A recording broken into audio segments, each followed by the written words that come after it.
Assalamu alaikum dear students, welcome to our YouTube channel CAD Engineering Academy. So dear students, आज की इस video में हम shear stress पढ़ेंगे रेक्टेंगुलर सेक्शन एक बीम का। रेक्टेंगुलर सेक्शन बीम के लिए सही है, तो चलिए डिस्कस करते हैं। हमारे साथ एक रेक्टेंगुलर सेक्शन है, ठीक है। उसे मैंने यहाँ तक ये डिफरेंशियल एरिया लिया हुआ है जो कि शेडेड है, ठीक है। शेडेड पोर्शन ये हमारे साथ डिफरेंशियल एरिया। तो पहले हम ये हाइट्स की तरफ आते हैं, उस पर बात करते हैं।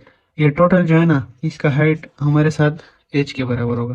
टोटल जो है ये टोटल सही है। उसके बाद हमारे साथ इस न्यूट्रल एक्सिस इसका जो होगा वो यहाँ पर कुछ होगा, ठीक है। इसका न्यूट्रल एक्सिस नीड में नहीं होता, नीड से थोड़ा नीचे होता है, ठीक है। ये उसका न्यूट्रल एक्सिस है। तो न्यूट्रल ये बॉटम से लेकर न्यूट्रल एक्सिस तक जब हम बॉटम से जाते हैं उसका हाइट h/3 होता है, और जब टॉप से आते हैं न्यूट्रल एक्सिस तक तो उसका हाइट होता है 2/3h होता है, सही है। ये उम्मीद है कि आप लोगों को पता हो। अब उसके बाद हमारे साथ ये जो डिफरेंशियल एरिया है उसका सेंट्राइडल भी यहाँ पर होगा, सही है, यहाँ पर। तो यहाँ से लेकर उसके न्यूट्रल एक्सिस तक जो डिस्टेंस होता है उसको हमने नाम दिया है y बार। और इस डिफरेंशियल एरिया के यहाँ बॉटम से लेकर यहाँ तक जो डिस्टेंस होता है उसको हमने नाम दिया है y, ठीक है। यहाँ पर इसका जो विड्थ है इस डिफरेंशियल एरिया का वो हमारे पास x है, ठीक है। वो b नहीं है, क्यों? क्योंकि ये b से छोटा है। b जो है ये उस बड़े ट्रायंगल का विड्थ है। उसके बाद हम आते हैं इस डिफरेंशियल एरिया में, यहाँ पर जो एरिया है उसका हाइट्स हम देखते हैं। देखो यहाँ पर जो ये टॉप से लेकर इस न्यूट्रल एक्सिस तक जो हाइट था वो हमारे पास 2h/3 था। तो अगर इस 2h/3 से हम ये y माइनस कर ले, ये माइनस कर ले तो हमारे साथ ये वाला हाइट आ जाएगा। देखो ये वाला हाइट यहाँ से इस ऊपर एरिया, ये डिफरेंशियल एरिया जो कि स्मॉल ट्रायंगल है उसका हाइट हमारे साथ आ जाएगा। वो क्या होगा? 2/3h माइनस y, ये बन जाएगा हमारे साथ। देखो इससे इस बड़े हाइट से हमने ये y माइनस कर लिया तो हमारे साथ ये आ गया, ठीक है। उसके बाद हमारे साथ इस डिफरेंशियल एरिया का हाइट तो आ गया, लेकिन हम इसके बाद देखो ये वाला एरिया, ये ट्रायंगल जो है ना, इसमें ये वाला एरिया और ये y, जब इस दोनों को हम ऐड करेंगे तो हमारे साथ y बार बनता है। तो ये वाला हमारे साथ देखो बॉटम से इस ट्रायंगल के, छोटे ट्रायंगल के बॉटम से यहाँ तक डिस्टेंस 1/3 होता है। और इसका एच तो हमने फाइंड किया हुआ था। इसका एच हमारे साथ, छोटे ट्रायंगल का हाइट हमारे साथ 2h/3 माइनस y था। तो इसका बॉटम से उसका हाइट कितना होगा? 1/3h होगा। देखो 1/3 इंटू एच हमारे साथ छोटे ट्रायंगल का ये था, ठीक है। ये तो इसका 1/3 हो जाएगा। अब ये डिस्टेंस हमारे साथ आ गया प्लस ये y वाला डिस्टेंस, ठीक है। तो हमारे साथ पूरा डिस्टेंस आ जाएगा जो कि y बार के बराबर है। ये इस डिस्टेंस के साथ जो कि 1/3 इंटू 2h/3 माइनस y है, उसके साथ हम y ऐड करेंगे तो हमारे साथ y बार आ जाएगा। बस अगर हमने ये फाइंड करी तो बस उसके बाद कुछ मुश्किल नहीं है। थोड़ा लेंथी है लेकिन मुश्किल नहीं है, ठीक है। ये ए हमारे साथ डिफरेंशियल एरिया है यहाँ पर, इसका विड्थ और हाइट आ जाएगा, और y बार हमारे साथ ये डिस्टेंस है। ये हमारे साथ फर्स्ट मोमेंट ऑफ एरिया बनाता है ए और y बार, और ये हमें शेयर स्ट्रेस की वैल्यू के लिए फाइंड करना जरूरी है इस फार्मूले में, सही है। अब हम इस तरह करते एक चीज मैं आप लोग को बताता चलूं कि यहाँ पर जो इस डिफरेंशियल एरिया का जो विड्थ है वो x है, ये इस बी के बराबर नहीं है, और ये हमें अननोन है। ये हमने अभी फाइंड करना होगा ट्रायंगल प्रोपोर्शनलिटी से। ये बड़ा ट्रायंगल और छोटा ट्रायंगल सिमिलर ट्रायंगल से, तो अगर मैं इसको इस तरह लिख लूँ कि x/b, सही है, base of small triangle divide by base of large triangle, इस तरह is equal to height of small triangle divide by height of large triangle. तो यहाँ पर स्मॉल ट्रायंगल का एरिया का हमारे साथ ये ट्रायंगुलर एरिया ना, तो इसका हमारे पास हाइट क्या था? 2h/3 माइनस y था। ये डिवाइडेड बाय पूरा हाइट, बड़ा ट्रायंगल था वो h था, तो इसको हम b उधर जाके शिफ्ट करेंगे, मल्टीप्लाई हो जाएगा। तो ये आ जाएगा b/h into 2h/3 minus y। ये हमारे पास x फाइंड हो गया ट्रायंगल, सिमिलर ट्रायंगल से। तो हमारे पास इस तरह है ना कि अब हम एरिया इस ट्रायंगल का निकालते हैं। हमारे साथ एरिया किस चीज़ के बराबर है? Half base into height. ये एरिया जो है ना, ये स्मॉल और डिफरेंट एरिया का जो ट्रायंगल है उसके लिए है, ठीक है। यहाँ पर बेस इसका x होगा और हाइट ये वाला होगा, ठीक है। तो यहाँ पर b की जगह ये x की वैल्यू पुट करो जो को है b/h 2h/3 माइनस y, सही है। और हाइट जो है ये वाला हाइट, इसकी वैल्यू ये पुट करो 2h/3 माइनस y। तो इन ये देखो ये दोनों सेम है तो इसका स्क्वायर आ जाएगा, और ये क्या हो जाएगा b/2h इंटू इसका स्क्वायर। ये हमारे साथ यहाँ पर एरिया आ गया। अब हम वाई बार फाइंड करेंगे। वाई बार को हमने ऑलरेडी डिफाइन किया हुआ था कि हम जो इसके यहाँ पर जो हाइट है उसका यहाँ से 1/3 आ जाएगा एच, और उसके साथ वाई ऐड करेंगे तो ये वाई बार आ जाएगा। सही है, ये वाई बार हमारे पास क्लियर मैंने लिखा है 1/3 into 2h/3 minus Y plus Y. सही है, ये वाई प्लस होगा तो सारा वाई बार हमारे साथ आ जाएगा। अब इसको आप लोग इस तरह करें, इसको आप लोग सिंप्लीफाई करिए, इसके साथ मल्टीप्लाई करें वाई दोनों के साथ। सही है, फिर इन वाई का एलसीएम ले, ठीक है, ये आप उसके साथ माइनस करें, फिर हमारे साथ इसकी फाइनल वैल्यू आ जाएगी। ये कैलकुलेशन, ये स्टेप्स आप लोग खुद देखें। अगर मैं ये एक्सप्लेन करूँ तो वीडियो शॉर्ट लॉन्ग हो जाएगी, ठीक है। अब हमारे साथ वाई बार की वैल्यू आ गई 1/3 2h/3 प्लस 2 है। सही है, अब ये वाई बार है, ये ए है, क्यों के फाइंड करने के लिए दोनों हमें रिक्वायर्ड थे, हमने फाइंड कर लिया, क्यों हमारे साथ आ जाएगा। यहाँ पर पहले हमारे पास एरिया की वैल्यू पुट करो, फिर वाई बार की वैल्यू पुट करो, ठीक है। ये 1/3 इधर ले आओ, ये b/6h हो जाएगा, ठीक है, और ये हमारे साथ इधर आ जाएंगे। अब ये हमारे पास क्यों की वैल्यू है, क्यों की वैल्यू को इधर पुट करो इस फार्मूले में, ठीक है, वो मैंने अलग पेज पर लिखा है, नेक्स्ट पेज पर। यहाँ पर आई की वैल्यू bh³/36 है। ये कौन से केस के लिए, ये ट्रायंगुलर सेक्शन के लिए हमारे पास मोमेंट ऑफ इनर्शिया है। रेक्टेंगुलर केस में हमारे साथ bh³/12 था ना, तो इधर 36 है, तो ये भी इस फार्मूले में पुट करो, क्यों की वैल्यू भी इस फार्मूले में पुट करो। देखो ये क्यों की वैल्यू है, ये क्यों की वैल्यू है जो हमने नेक्स्ट पेज पर फाइंड की थी। यहाँ पर bh³/36 है, ये किस चीज़ की वैल्यू है, ये बी की वैल्यू है, और बी यहाँ पर क्या है, width of the differential area, जो कि स्मॉलर ट्रायंगल था, उसके लिए हमने विड्थ क्या निकाला था, एक्स निकाला था, एक्स की ये वैल्यू है, तो ये मैंने इधर पुट कर ली, ठीक है, इसमें कंफ्यूज नहीं होना।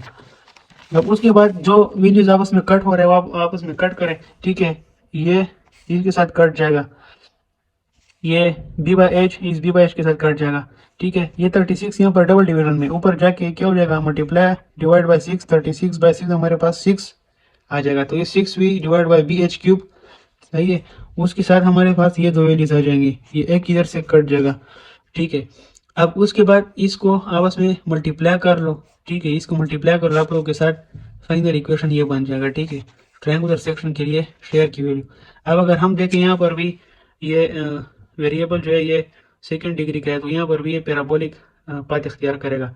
लेकिन अब हमने यहाँ पर क्या फाइंड करना है, अब हमने यहाँ पर मैक्सिमम शेयर स्ट्रेस फाइंड करना है कि वो कहाँ पर है, कौन से डिस्टेंस पर है। तो अब हम इसका डेरिवेटिव लेते हैं, सही है, विद रिस्पेक्ट टू वाई इसका डेरिवेटिव लेते हैं, जो हम इसका डेरिवेटिव लेते हैं ये 0 हो जाएगा, ये 2h, ये y 1 हो जाएगा, यहाँ पर 2h/3 माइनस 4y, इस तरह ये आ जाएगा, ये कांस्टेंट है, इसको हम 0 के बराबर इक्वेट करते हैं, तो ये 2h/3 माइनस 4y, यहाँ से y की वैल्यू हमारे साथ क्या आ जाएगी, अगर मैं इसको इधर शिफ्ट करूँ, ये प्लस 2 जो 4 के साथ कट जाएगा, 2 आ जाएगा इधर, तो ये 3 जो है ना यहाँ पर डिवाइड हो रहा है, उधर मल्टीप्लाई हो जाएगा, तो ये सॉरी ये 2 जो है ना हमने वाई फाइंड करना है, ये 2 जो है ना ये यहाँ पर जाके मल्टीप्लाई हो जाएगा, ये नीचे आ जाएगा डिवीजन में, यहाँ मल्टीप्लाई हो रहा है, यहाँ पर डिवीजन में आ जाएगा, तो इस 3 के साथ मल्टीप्लाई हो जाएगा, ठीक है। ये हमारे साथ इसकी वैल्यू y/6h आ जाएगा। इसका मतलब ये है कि न्यूट्रल एक्सिस से h/6 पे, न्यूट्रल एक्सिस से h/6 पे y की वैल्यू मैक्सिमम होगी। इसको मैं थोड़ा इस पेज पर एक्सप्लेन कर रहा हूँ, ठीक है, इसमें आप लोगों ने कंफ्यूज नहीं होना है। फॉर एग्जाम्पल हमारे साथ ये इधर ट्रायंगल है ना, तो अगर ये हमारे साथ न्यूट्रल एक्सिस है तो इससे h/6 डिस्टेंस पर इसकी वैल्यू मैक्सिमम होगी। या अगर मैं पूरे ट्रायंगल के लिए बात करूं, पूरे ट्रायंगल के कौन से हाइट पर मैक्सिमम होगी, तो देखो यहाँ से h/3 था, इधर से h/6 है इसका डिस्टेंस, तो y की वैल्यू अगर मैंने पूरे ट्रायंगल, इनके साथ पूरे ट्रायंगल के लिए निकाल ली कि ये कहाँ पर लोकेटेड, तो h/6 प्लस h/3 इनको आपस में एलसीएम ले लो, तो ये हमारे साथ y की वैल्यू h/2, सही है। अगर हम पूरे उसके लिए देखें तो ये h/2 पे लोकेटेड है, और अगर हम न्यूट्रल एक्सिस से देखें तो ये h/6 पे लोकेटेड है, सही है, न्यूट्रल एक्सिस से h/6 पे। तो जो हमने मोमेंट मैक्सिमम फाइंड करने के लिए हम ये जो मोमेंट सॉरी स्ट्रेस, अच्छा, तो इस तरह है ना कि स्ट्रेस फाइंड करने के लिए, मैक्सिमम स्ट्रेस फाइंड करने के लिए यहाँ पर y की वैल्यू h/6 पुट करो, ये हमने पिछले पेज पर निकाला था, शेयर स्ट्रेस का इक्वेशन है। यहाँ पर जब हम h/6 पुट करेंगे y की जगह, यहाँ पर h/6 पुट करो, ठीक है, इस y² में यहाँ पर h/6 पुट करो, इनको इक्वेट करो, ठीक है, सिंप्लीफाई कर लो, तो हमारे साथ इसकी ये वैल्यू आ जाएगी, और यहाँ पर 2 1 2 3 सही, यहाँ पर 3v into B H cube, ये ए एच स्क्वायर जो है ये क्यूब के साथ कट जाएगा। फाइनल आंसर हमारे साथ 3v इंटू बी एच आ जाएगा। लेकिन यहाँ पर हमारे साथ इस तरह है ना कि बी एच जो है, ये बी एच ये हमारे साथ एरिया के बराबर है, और ट्रायंगल के केस में वो हाफ बी एच होता है। तो मैं इस तरह करता हूँ कि 2 पे ये बी एच जो है ये 2 पे डिवाइड भी करता हूँ और मल्टीप्लाई भी करता हूँ। इससे कोई फर्क नहीं पड़ेगा क्योंकि ये कैंसिल भी हो सकते हैं। तो ये हमारे साथ आ जाएगा, ये एरिया के बराबर आ जाएगा। वी बाय एरिया हमारे साथ एवरेज स्ट्रेस के बराबर होता है। ये टर्म एवरेज स्ट्रेस के बराबर हो जाएगा। 2/3 से हमारे साथ 1.5 आंसर आता है। तो इसका मतलब ये कि न्यूट्रल एक्सिस से h/6 पे या एज अ होल बात करें तो h/2 पे हमारे साथ, सही है, हमारे साथ ये जो मैक्सिमम शेयर स्ट्रेस होता है वो 1.5 टाइम ज़्यादा होता है एवरेज शेयर स्ट्रेस से। और हमें इसकी लोकेशन की का भी पता चल गया, ठीक है। और अगर हम यहाँ पर ये शेयर स्ट्रेस जो है, अगर इसकी वैल्यू हम फाइंड करना चाहे अबाउट द न्यूट्रल एक्सिस, तो हम यहाँ पर वाई की जगह हम यहाँ पर 0 पुट करेंगे, ठीक है।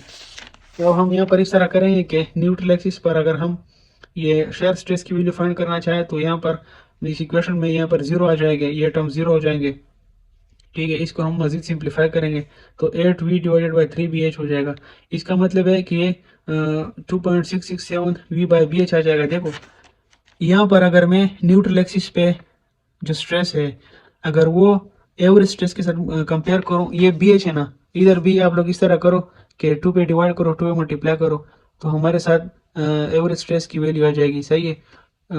ये बी एच जो है ना एरिया, ट्रायंगल के केस में ये हाफ होता है, तो इधर मैंने 2 पे डिवाइड मल्टीप्लाई इसलिए किया है। तो ये हमारे साथ क्या हो जाएगा, 2.667 डिवाइडेड बाई ये वाला 2 इंटू टी एवरेज। तो इसे हमारे साथ इस तरह, देखो ये इस तरह आ जाएगा, तो ये इस पे डिवाइड करो 0.44 टी एवरेज आता है। यानी यहाँ पर हमारे साथ न्यूट्रल एक्सिस पे जो शेयर स्ट्रेस होता है वो एवरेज शेयर के 0.44 टाइम्स बराबर होता है। और ये h/6 डिस्टेंस पे न्यूट्रल एक्सिस से हमारे साथ मैक्सिमम शेयर स्ट्रेस जो था वो 1.5 टी एवरेज था, तो ये वाला यहाँ पर इससे कम होगा, सही है, ये न्यूट्रल एक्सिस पर। फिर उसके बाद हम इस तरह करते हैं कि